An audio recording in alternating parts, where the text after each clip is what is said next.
Welcome back to Part 7 on Sustainable Insurance. My name is Gregor Weiss, and I'm a professor of finance here at Leipzig University.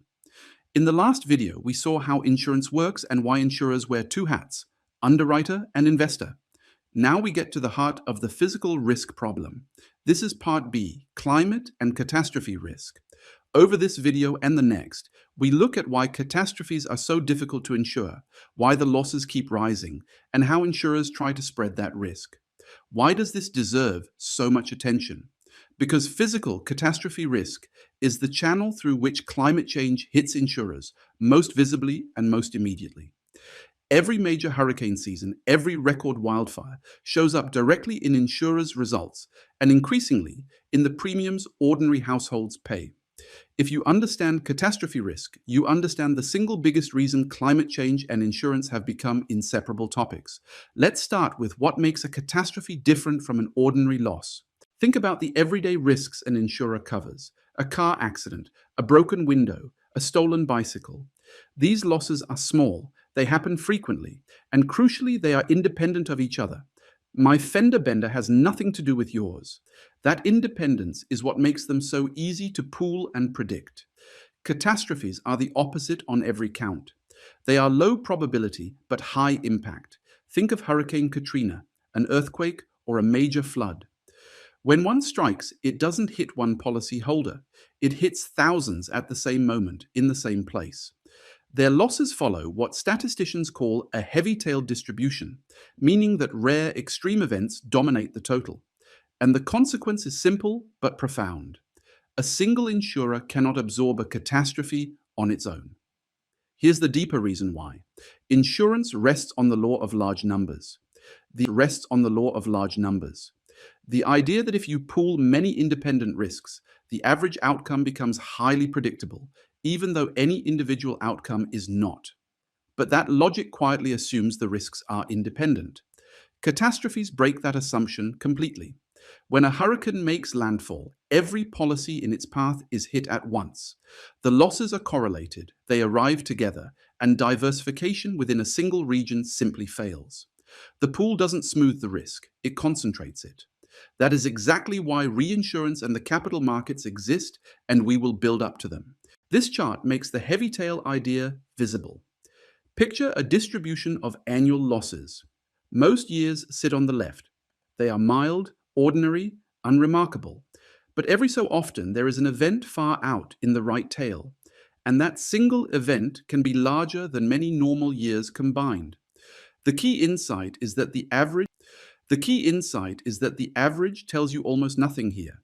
It is the tail, the rare mega event, that drives the bulk of total catastrophe losses over time. For an insurer, this means you cannot just collect a stable premium and expect stable payouts. You have to hold capital and buy protection against years that look nothing like the average. Let me put some intuition on that heavy tail with a simple picture. Imagine that in 9 years out of 10, catastrophe losses are modest. A few storms, some flooding, nothing dramatic. Then, in the 10th year, a single mega hurricane causes more damage than the previous 9 years combined. If you had naively set your premiums based on the average of a few calm years, that 10th year would wipe you out. This is why catastrophe insurance is fundamentally about surviving the tail, not pricing the average. And it's why insurers must hold large buffers of capital that sit idle for years, waiting for the rare event. That idle capital is expensive, and it's one deep reason catastrophe cover costs what it does. And now, the worrying trend. This chart from the Swiss Re Institute's Sigma reports shows insured losses from natural catastrophes over recent decades. The line trends clearly upward. Now, part of that rise comes from economic growth and from more people and property being concentrated in exposed areas. More to destroy means larger bills. But increasingly, another force is at work: the changing climate itself. Whatever the exact split, the direction is unambiguous. The bills insurers pay for natural catastrophes have been growing, and that reshapes how the whole industry prices and reserves for the future. And notice a subtle complication for anyone reading these charts. Rising losses don't automatically prove that the climate don't automatically prove that the climate is doing the work. If more people build more expensive homes along the coast, losses would rise even with an unchanged climate. This is what analysts call the exposure effect. Disentangling that exposure growth from the genuine climate signal is one of the hardest and most important tasks in catastrophe research. But the studies that carefully strip out exposure still find a rising climate contribution, especially for hazards like floods, wildfires, and severe convective storms. So let's be explicit about the climate link. Global warming increases both the frequency and the severity of many natural hazards.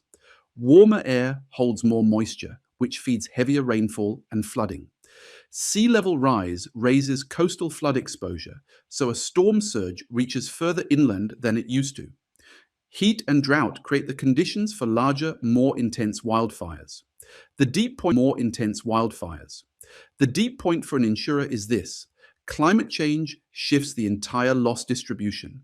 Yesterday's models, calibrated on yesterday's climate, systematically understate tomorrow's risk. The past is no longer a reliable guide to the future, and for an industry built on extrapolating from historical data, that is a fundamental challenge. There's also a category the industry increasingly worries about, so-called secondary perils. These are the smaller, more frequent events, hailstorms, flash floods, wildfires, that individually don't grab headlines the way a major hurricane does, but which are highly sensitive to warming and, added together, now drive a growing share of total losses. The really large primary perils get the attention, but it's often this steady drumbeat of secondary perils that quietly erodes an insurer's results year after year. Faced with this, society and insurers within it have two broad responses, and it's worth being precise about the difference. The first is mitigation, reducing greenhouse gas emissions to limit how much warming happens in the first place. Insurers act on mitigation through their underwriting and their investments, for example, by setting net zero targets for their portfolios. The second response is adaptation, reducing our vulnerability to the hazards that are already coming. Here, insurers have a special power. Through risk-based pricing, they send a signal about where it is safe to build and where it is not. Higher premiums in a flood zone are, in effect, a warning, and insurers encourage loss prevention and more resilient construction. Let me give you some concrete examples of adaptation, because it can sound abstract. It's stronger building codes that require hurricane straps on roofs. It's flood barriers and restored wetlands that absorb storm surge. It's build back better rules after a disaster, and in the most extreme cases, managed retreat, actually moving communities away from an eroding coastline. Insurers support all of this because every euro spent on prevention typically saves several euros in future claims. But there's a tension worth naming. If insurance is too cheap or too heavily subsidized in dangerous places, it can quietly encourage people to keep building exactly where they shouldn't. A problem we'll meet again when we discuss compulsory insurance. Mitigation and adaptation are not either or. We need both, and insurers touch both. How does an insurer actually put a number on a hurricane that might strike once in 100 years? The answer is catastrophe models, CAT models for short. Because historical data on rare events is, by definition, thin, insurers cannot simply count past hurricanes and divide. Instead, CAT models combine three ingredients. Hazard, where events happen and how severe they are. Exposure, what is actually at risk, the buildings, the infrastructure, their values. And vulnerability, damage functions that translate a given hazard into an expected loss. Put those together and you can simulate thousands of possible years. But here is the catch we keep returning to. Because climate change makes historical data a poor guide, these models must become forward-looking. CAT modeling firms like Swiss Re and Munich Re are now among the most important climate science houses in the world, precisely because their business depends on getting the future right. It's worth pausing on how remarkable that is. Private insurers, in order to survive commercially, employ some of the best climate scientists on the planet and maintain vast databases of historical events. When they revise their models upward, when they decide a 100-year flood is now a 50-year flood, premiums move and sometimes cover is withdrawn.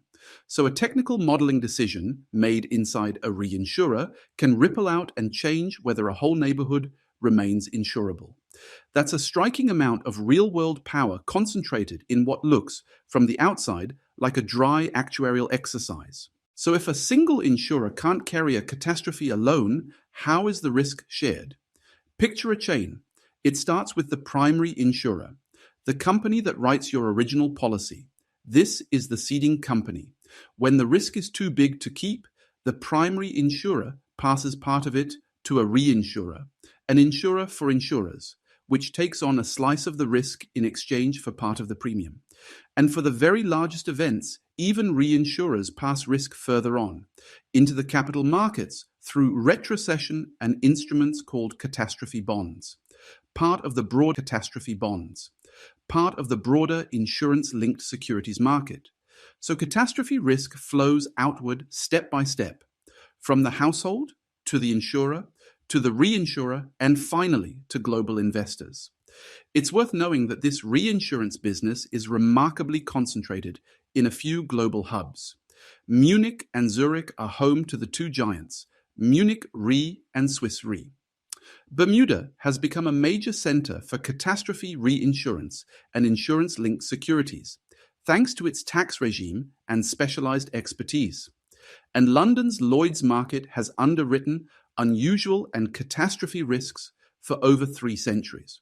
One consequence of this chain is that a hurricane hitting Florida is ultimately paid for by capital sitting in Munich, Bermuda, and on global bond markets, which is exactly how the system is supposed to work, spreading a concentrated local shock across the whole world.